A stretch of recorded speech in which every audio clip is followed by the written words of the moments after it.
IG గారు అన్నారు అది తప్పు జరిగింది అని ఒప్పుకున్నారు.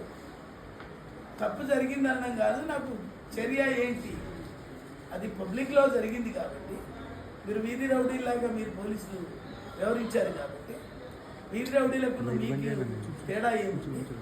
ఇంకేదన్నా విచారించుకోవాలంటే పోలీస్ స్టేషన్ అంటారు, పోలీస్ స్టేషన్లో విచారణ చేసుకోవాలి. అంటే మీరు పోలీసులు గుండాల్లాగా వ్యవహరిస్తారని కూడా కమిషన్ ద్వారా అడగడం జరిగింది. దానికి వాళ్ళు కొంచెం తడబడ్డాడు. నేను చర్యలు తీసుకుంటాను సార్, అది తప్పనిసరిగా పనిష్మెంట్ చేస్తాను అని చెప్పాను.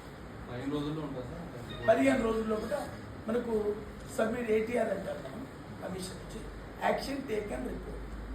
మనం ఇక్కడ మనము ఆదేశం జారీ చేశాం కాబట్టి జస్ట్ లైక్ ఇది మనది కూడా తీర్పు లేకపోతే దానికి వాళ్ళు మన జవాబు ఇవ్వాలి. లేకపోతే వాళ్ళను జైలు పంపేస్తా. ఎవరిని? వచ్చిన అధికారులను.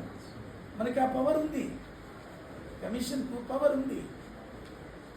వాళ్ళు ఒప్పుకున్నది చేయరనుకో, ఇప్పుడు అప్పుడప్పుడు మన కోర్టులలో కంటెంప్ట్ అయితే అరెస్ట్ చేయరా? ఇది కూడా అంతే. ఇది కూడా కమిషన్ కూడా ఆర్టికల్ 338 ప్రకారంగా ఈ యొక్క కమిషన్కి 3 పవర్స్ ఉంటాయి.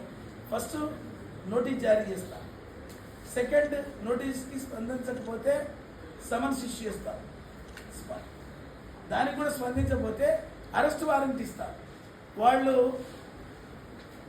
DGP కానీ చీఫ్ సెక్రటరీ కానీ అంత పవరు ఈ రాజ్యాంగంలో కూడా ఆర్టికల్ 338 ప్రకారంగా పొందుపరిచారు బాబాసాహెబ్ అంబేద్కర్ గారు. పోలీసులు ఇట్లా దాడి చేయడం ఇలాంటి ఘటనలు పోలీసులు కమిషన్ తరఫు నుంచి ఎలాంటి చర్యలు? ఇక ముందు ఒకవేళ ఇటువంటి జరిగితే చర్యలు చాలా సీరియస్గా ఉంటాయని కూడా చెప్తాను. అందరికీ కూడా IAS IPS ఆఫీసర్లు కొంచెం ఒళ్ళు దగ్గర పెట్టుకొని పనిచేయాలని చెప్పండి.